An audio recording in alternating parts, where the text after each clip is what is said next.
लाडकी बहीण योजनेतील पात्र महिलांच्या खात्यात 6वा हप्ता जमा झालेला नाही.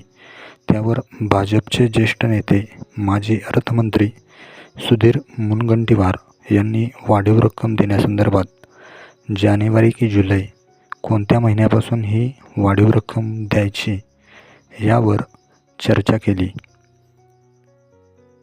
आम्ही गेल्या वर्षी रक्षाबंधनादिवशी ही योजना लागू केली होती. त्यामुळे आम्ही पुढील वर्षी भाऊबीजेपासून ती रक्कम वाढवू शकतो असे माध्यमांशी बोलताना वक्तव्य केले आहे.